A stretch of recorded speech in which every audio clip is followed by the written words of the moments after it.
qu'on est la meilleure tribune du championnat. Mais oui, je veux dire qu'on est la meilleure tribune du championnat. On est parti avec cette émission. On va parler directement de l'académie puisque la N3, les amis, c'est pas eux vraiment qui jouaient, mais c'était le Challenge Espoir. Et puis ils ont gagné 1-0 contre le Havre avec un but de Mathis Saka. C'était lundi dans la matinée. Donc voilà.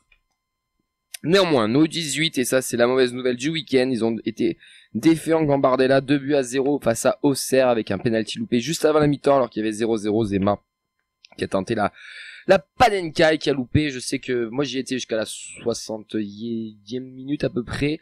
Et Fred, toi t'es resté tout le match là-bas, mon Fredo. Ouais. Est-ce que je sais pas, est-ce que tu peux nous dire sur 3 minutes qu'est-ce que t'as pensé de ce match de Gambardella entre Auxerre et Toulouse, s'il y a des petits jeunes qui t'ont impressionné, que t'as bien aimé ou que t'as pas aimé d'ailleurs. Ouais, non, c'était déjà on pouvait noter une affluence, une belle affluence pour un match comme ça et pour un 8e. Bon, il y avait eu beaucoup de com dessus. Il y avait un petit millier de personnes, donc sur l'annexe 1. En fait, le match simple, deux équipes pas du tout structurées de la même manière, c'est-à-dire une équipe d'Auxerre avec des gabarits, beaucoup d'intensité.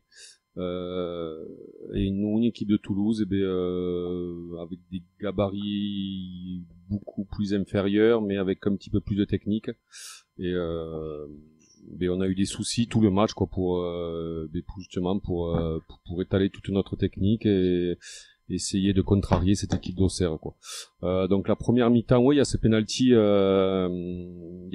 juste avant le coup de sifflet de la première mi-temps, donc il est loupé, donc une Panenka, il s'est un peu emballé alors que je pense qu'il aurait dû jouer la sécurité et donc au lieu de mener 1-0, tu restes toujours à 0-0 et tu sentais que cette équipe d'Auxerre avait quand même du répondant. Et d'ailleurs ça s'est vu puisqu'ils ont attaqué fort la seconde mi-temps, toujours en mettant encore un peu plus d'intensité, nous pressant très très haut tout le match. Ils nous ont pressé très très haut. Nous on est resté sur notre schéma donc de relance avec le gardien, donc à relancer depuis notre surface avec le gardien et on a eu du mal à se sortir de ce pressing très très haut. Du coup on a été sous pression quasiment tout le match, même si on a réussi à sortir un petit peu de temps en temps, à se créer 2-3 opportunités, mais ça vraiment s'en crée puisque la seule véritable occasion c'est un tir de Kombassa, notre arrière central, donc un tir à 25 mètres. Le reste du temps, j'ai envie de dire, c'est un peu comme l'équipe du TEF, comme la une quand elle monopolise le ballon mais qu'elle a du mal à se créer des occasions franches et ensuite donc Auxerre a continué. Nous on a baissé de pied un petit peu et Auxerre a continué donc d'appuyer et second but en fin de match qui vient nous crucifier, qui vient entériner le résultat. Mais moi ce que j'aimerais retenir c'est que ces deux équipes qui n'étaient pas, j'allais presque dire, faites pour la même compétition, sachant moi je pense qu'Auxerre a été construit pour aller vraiment au bout de cette Gambardella. Nous on sent que c'est encore des U18 et que c'est en phase d'apprentissage et que ce genre de match fait partie de leur apprentissage. Merci mon Fredo. Vous avez une petite coupure parce qu'on a essayé des tests, on sait d'où vient le bruit mais si on l'enlève on n'a plus de retour, vous avez plus de son. Donc on va essayer de faire au mieux pour vous le réduire un maximum. Ça vient de la petite carte son qu'on a ici juste là qui relie là avec la dérivation et du coup ça fait un vieux bruit bien dégueulasse et on s'en excuse vraiment. On va essayer de vous le mettre au minimum. On s'excuse sur le replay, vous inquiétez pas, le son sera beaucoup plus propre que ça. Merci mon Fredo, je vais t'avouer que j'ai pas pu tout entendre, mais merci pour ton retour. Alors juste pour dire, j'ai pas eu le temps de parler individuellement des joueurs, mais on a noté la charnière Kombassa et Renaud. L'entrée du numéro 13, alors j'ai pas retenu son nom, je crois que c'est Mac. J'arrive. Une entrée très très très intéressante, j'ai trouvé un joueur hyper élégant, avec un bagage technique mais sobre, un peu comme un milieu de terrain qui éclaire le jeu et qui l'oriente très très bien. Donc je pense que c'est des noms que l'on va retenir. Voilà. C'était Mathéo Mac, ouais, c'est ça. Moi, je sais pas comment. Mac, ouais. Mac. Mais merci beaucoup mon Fredo, en tout cas c'est la grosse désillusion de ce week-end. C'est la victoire d'Auxerre en Gambardella. Mais il y a eu des bonnes nouvelles parce que la section féminine, elles ont fait un 3/3 et on va retrouver Antoine Gérard par des vocaux qui va nous faire un petit retour. Il va nous parler du match de Nice où on allait gagner 2-0 là-bas avec un but de Tatiana Solané et d'Hélène Altoun-Koulak. Sur le match à Nice, c'était un match qu'on a dominé. Voilà, je pense de manière assez importante. On a très bien entamé le match. On a pressé l'adversaire très haut, récupéré beaucoup de ballons très vite et a ouvert le score dès la 4e minute, je crois, de souvenir. Donc voilà, on a vraiment, on s'est permis de vivre un bon match. On a bien dominé. Ce qu'on regrettera et ce qu'on regrette souvent depuis le début de saison, c'est de pas réussir à convertir nos très nombreuses occasions. Voilà, je pense que avec 5 ou 6-0, ça aurait reflété un petit peu plus notre domination et le nombre d'occasions franches créées. Mais ça nous permet de repartir de l'avant, donc c'est très bien. Ensuite, on lui a demandé est-ce que c'était important de renouer avec la victoire puisque une victoire 2-0, ça faisait longtemps que ça n'était pas arrivé du côté du TEF. C'est important de renouer avec la victoire, effectivement, parce que ça faisait 3 matchs qu'on n'avait pas gagné, et puis en championnat, on avait peiné sur les 2 derniers. Ça va nous redonner le sourire, même si on sent que le niveau de confiance se reconstruit au fur et à mesure. J'espère que contre Metz, dans 10 jours, on aura franchi une nouvelle petite étape, et que progressivement, on va se remettre la tête à l'endroit pour bien finir la saison, enfin en tout cas le mieux possible. Ensuite, on lui a dit que Célène et Tatiana qui avaient marqué, c'est les cadres de cette équipe, et que ça devait leur faire du bien pour la confiance. Du coup, voilà ce qui nous a répondu le coach. Oui, bon, c'est quand même 2 joueuses qui sont à l'origine et à la conclusion de la plupart de nos buts ces derniers temps, en tout cas sur le match du Havre, sur le match de Nice, contre Saint-Malo, c'est Célène qui centre pour Anaël. Oui, ce sont des joueuses très impactantes pour notre équipe, et c'est très bien qu'elles aient pu marquer ce week-end. La mauvaise nouvelle, elle nous venait de Anaël Langlais qui s'est blessée très grièvement et qui, à la saison qui est terminée malheureusement pour elle. On lui a demandé comment ils avaient pris cette nouvelle et surtout comment ils allaient gérer ça.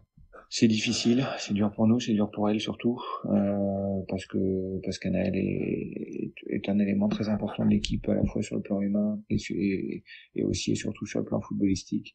Voilà, c'est une joueuse qui nous a beaucoup apporté dès le début de la saison, qui nous a permis de bien rebondir après le début de saison un petit peu délicat. Elle apportait et elle apportera, je l'espère encore, mais en dehors du terrain, beaucoup de positifs, de bonnes énergies au groupe. Voilà, c'est quelqu'un de précieux dans la vie de groupe, qu'on a peine à l'avoir nous quitté, voilà, pour finir la saison. On va tâcher de bien s'en occuper après son opération pour qu'elle puisse revenir sur les terrains le plus vite possible. Mais voilà, on est très déçus et tristes pour elle. On va tâcher de lui permettre de vivre des émotions positives, au moins en dehors du terrain. Toute l'équipe bien sûr s'associe pour souhaiter bon courage et bonne chance bon rétablissement, pardon, pas bonne chance.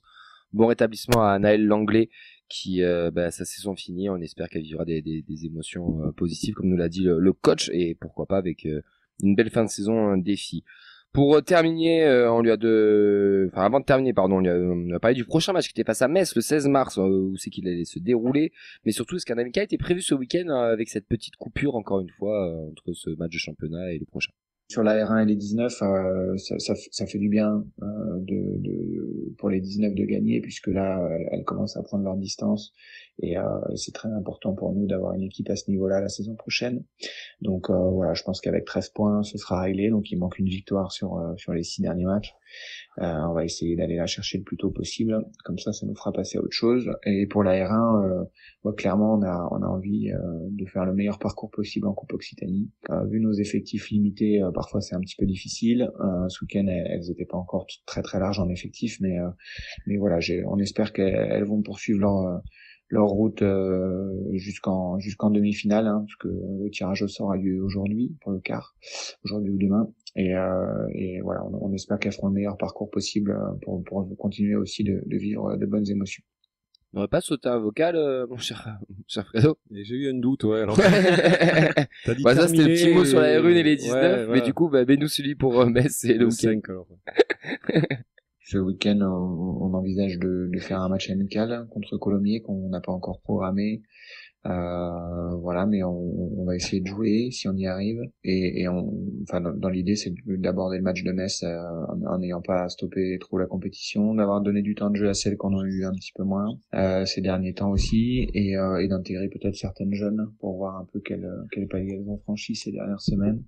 Donc voilà, on va effectivement essayer de jouer, et puis on abordera le match de Metz qui se jouera sur l'annexe 1 à 12h30 le dimanche 16. On abordera ce match de Metz avec ambition et l'idée de continuer de vivre des émotions positives de victoire, et puis de continuer de grimper au classement, ou en tout cas de se rapprocher du Mans, voire de les dépasser si on peut.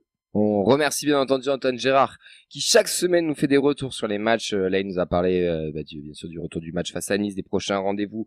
D'habitude, on l'a par téléphone, aussi des fois par vocaux, mais en tout cas, on le remercie de toujours prendre du temps pour nous répondre et de nous permettre d'avoir toutes les actualités, d'être les numéro 1 sur l'actu féminine. Donc, comme vous l'avez compris, 3 victoires ce week-end, qualif en Coupe d'Occitanie, les 19 qui sont deuxièmes, la D2 qui repart vers l'avant, c'est que de bonnes nouvelles. Début d'émission, un petit peu chaud, un petit peu compliqué en termes de son, mais on est là, on y est arrivé, on a fait des petits réglages, ça devrait être un petit peu mieux, on sait d'où vient le problème, on va pas vous mentir, en plein direct, c'est compliqué de tout pouvoir régler, donc on a essayé de faire au mieux. On espère que le son est pas trop mauvais chez vous. En tout cas, vous inquiétez pas, sur la rediff, ça ira beaucoup mieux. Écoutez, pour prendre un petit peu de légèreté, je pense que c'est le moment de passer au journal des prêtés. C'est passé 2-3 dingueries. Mais non! Il a pris un gros rouge à la 41e pour avoir tout simplement empoigné un adversaire par la gorge. Ce gros faisant de Saïd Amoulic. Rien à signaler non plus, une note moyenne, pas de passe D, pas de but. On va passer au journal des prêtés. Et tout à fait, et tu parlais de bonnes nouvelles, alors vous allez voir, il y a pas que ça dans le journal des prêtés, mais il y a des faisans, et c'est avant tout l'important, c'est ça qu'on attend du journal des prêtés maintenant. On va commencer tout simplement avec Sissoko, donc seulement 5 minutes jouées pour lui ce week-end lors de la défaite 2-1 de son équipe contre Sunderland, rentré à la 85e, et a priori il a pas fait grand chose. Pas top donc, mais il a pu voir de près à quoi ça ressemble un bon joueur de foot, puisqu'il a croisé la route de Jobe Bellingham, le frère de Jude Bellingham, qui commence à jouer de plus en plus avec Sunderland et qui apparemment est en pleine éclosion. Donc on espère que ça lui donnera des idées et ça le poussera à se dépasser, à redevenir ou devenir tout simplement un bon joueur de foot. Son club est 13e à 7 points des playoffs, ça va être très compliqué pour cette fin de saison. On passe à César Gelabert. Alors, saurez-vous deviner quel résultat a fait ce cher César Gelabert ce week-end? 1-1. Absolument, un partout. Vraiment que je parle, bordel. J'ai pensé à vous en préparant ce journal des prêtés. Et évidemment, un match nul, un partout cette fois contre le Real Saragosse. Mais parce qu'il n'y a pas que du négatif, Gelabert quand même enchaîne les titularisations, cette fois ailier droit. Et apparemment, il enchaîne des prestations plutôt correctes. Ça fait 4 matchs d'affilée qu'il est noté à plus de 7 sur le site que je regarde. Donc bon, c'est déjà pas mal. Donc pour une fois, on va voir le verre à moitié plein et encourager César qui va bien finir par redevenir décisif. Un jour, on l'espère. En tout cas, son club de Riron est 11e et a probablement dit adios à ses rêves de play-off en fin de saison. Ça va être compliqué. On va passer maintenant à Alex Dominguez. Donc les week-ends, malheureusement pour lui, se suivent et se ressemblent. Encore et toujours vissé au banc de touche de Eibar qui a gagné 2-0 contre Cartagena. Contre Cartagena. T'as vu l'effort qui a été fait quand même. À ce niveau-là, Nathan, je pense que tu devrais en faire le président d'honneur d'Andy Tolosa et lui envoyer en cadeau un t-shirt assis toujours. Je pense qu'il le mérite plus que personne. Je lui ferai même un sentate siempre. Donc voilà, j'espère bien. En tout cas, son club d'Eibar est 16e de Liga DOS et ce prêt ressemble de plus en plus à un fiasco. Donc s'il peut en repartir au moins avec un joli t-shirt, ce serait une belle victoire et un beau cadeau que tu pourrais lui faire, Nathan. Et on passe maintenant malheureusement à Saïd Amoulic. À cet enlèvement, nous sommes une nouvelle fois sans nouvelles du petit Saïd Amoulic. A priori, pas blessé ni suspendu, il était une nouvelle fois pas dans le groupe lors du nul de Lodz à Radomiak. Donc nous et les parents du petit bambin sommes très très inquiets. Il mesure 1m88, a été vu pour la dernière fois déguisé en footballeur professionnel sur la pelouse la pelouse du stade Cercé Lodzi dans la ville de Lodz.